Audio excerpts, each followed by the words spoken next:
Hey there, welcome back to True North Reviews. My name is Ryan. Today we're doing an episode of Hot and Cold. This is a series I like to do where I talk about the best and worst music I heard over the past week. The best being the hot, the worst being the cold, and we also have some middle-of-the-road tracks. For this week's episode, we'll be looking at any songs that were released between May 12th and May 18th, 2019. Without further ado, let's just get into the hot. First song I want to talk about this week is a new one from The Beaches. This is a Toronto-based all-girl punk rock band. They put out an EP. I already did a full-length review of it, so be sure to check that out if you are interested. The one song that's really sticking out in my mind though is called Want What You Got. This one's just this catchy pop punk glam rock kind of song with a pretty cool breakdown in the bridge with some really infectious guitar chords. I love how the band's loosening up. It feels like they're playing their instruments with a lot more confidence. They're having fun, and yeah, the new EP is out.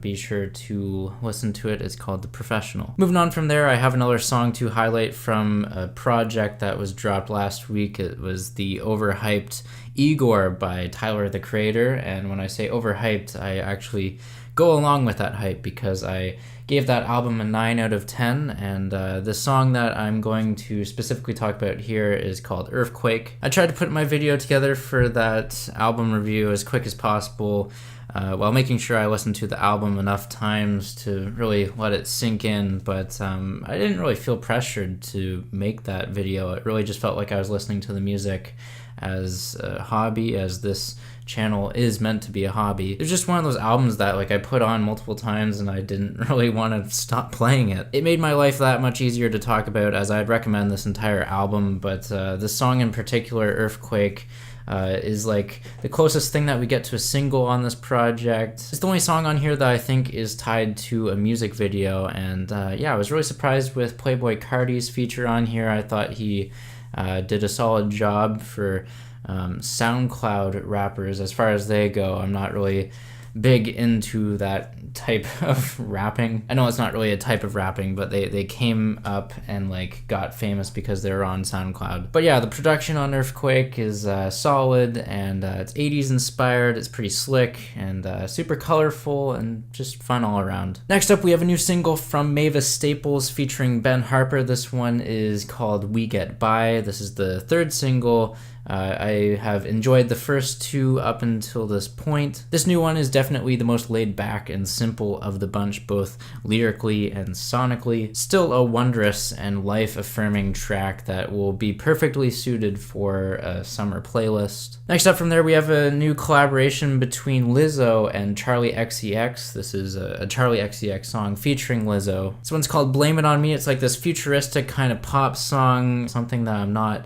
typically into, but this one caught me off guard. It's the formula was just working on this particular song for some reason. I think it really comes down to the electrifying vocal performances. Lizzo absolutely kills it on here. Next up from there, OneRepublic. They have returned with a new song. This one is called Rescue, and the pre-chorus vocal deliveries and the bass line are definitely the highlights on the track for me. The percussion feels a little underproduced, feels a little quiet in the mix. But compared to the singles that OneRepublic have been putting out, at least in the past year, the only one that's really coming to mind right now for me personally is Connection. That song was, I don't know how I can remember it because I think it's forgettable, but yeah, this new one is a lot better. Slipknot have a new single out. This one is called Unsainted. This is a gratifying metalcore song. It's just this fusion of hardcore punk with heavy metal. There's a very catchy melodic chorus that is juxtaposed to these heavier verses. Then there's this bitter, rough and gruff kind of instrumental breakdown in the bridge, which is black metal inspired. Yeah, I'm just getting a lot of Killswitch Engage vibes with this new Slipknot single, so yeah, be sure to check it out. It's an enjoyable one. Lana Del Rey is landing herself on the hot tracks yet again, kind of taking me by surprise that I've enjoyed a lot of her newer kind of material. This past week she did a Sublime cover of Doin' Time. This is a 90s kind of ska reggae alternative rock band. Yeah, she's doing a cover of this Sublime song, and I think it worked out pretty well. Like, she's not really changing anything up from what the original was going for, but it really suits her style for like her vocal deliveries. The bass is hypnotic, and it's a dreamy kind of song that just perfectly suits her. Wrapping up the hot tracks this week, we have a new single from the Black Keys. It's called Go. I did a full-length review of this already, and yeah, I love this song. It's the third one they've put out in support of Let's Rock. That is the album that is dropping at the end of June.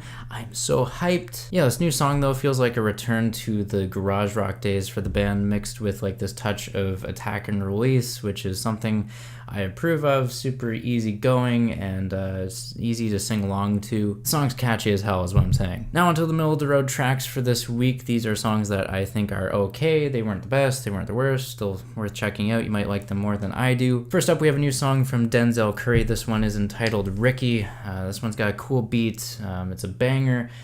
Pretty substantive in the lyrics as well, revolving around family beliefs and lessons. I mean, Denzel Curry isn't someone I always listen to. Ever since he put out Taboo, I've come back to it a few times. I like the album. I just feel like this artist, for his kind of sound and style, it's not something I always look towards listening to all the time, but it's definitely worth still shouting out. This new single is pretty good, I guess. Moving on from there, we have the Lumineers with a new track. This one is called Life in the City, and this song kind of just solidifies the fact that I've kind of outgrown this group. And like, do you ever have that happen? Like, you just listen to a band for a specific time and place of your life, and they kind of just like get old, get long in the tooth. You start to play them less and less, and you just find them less relevant and less appealing. Yeah, that's what the Lumineers are for me at this point.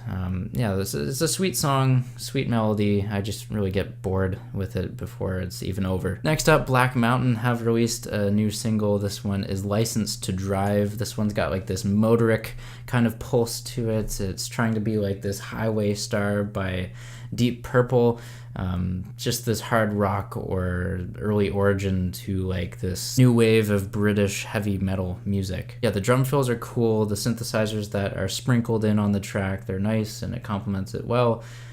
Just again, not something that I typically listen to all the time. Wrapping up the middle of the road track this week, we have a new song from the Raconteurs, which is a Jack White side project. This new one's called Help Me Stranger, and the production on here is pretty crisp and balanced well. Everything is pretty audible. I just feel like the tune or the melody at the core of the song is just forgettable in my mind. Now onto the cold tracks. These are definitely the worst I heard over the past week. We're kicking it off with Chance the Rapper, and it's featuring Tiza Korean and Murda Beats. This one is called Groceries. The vocals on here are way too nauseating. The beat is stagnant and putrid. The hi-hats are way too loud and just super distracting. And yeah, the melody is just like non-existent. It's essentially non-existent. Next up, Halsey, and holy crap, this new song from her is so god-awful. This one's called Nightmare, and this song makes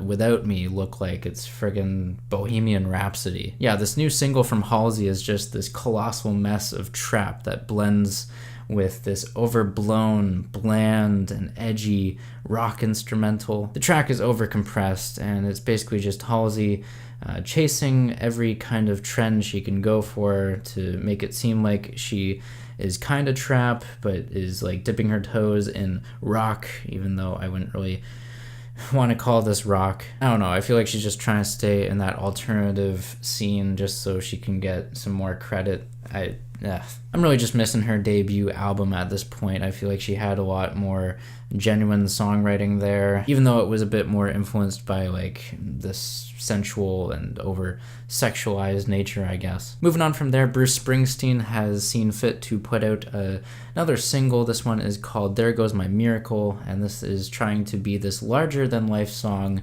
like it's some kind of epiphany, or it's meant to be this over-the-top Christian song. I'm not a fan of it. I think it's so painfully underwritten, especially in the bridge. It's just terrible. I've got a couple tracks left here to talk about. The first one I'm going to mention is the Madonna and Quavo collaboration on the song Future.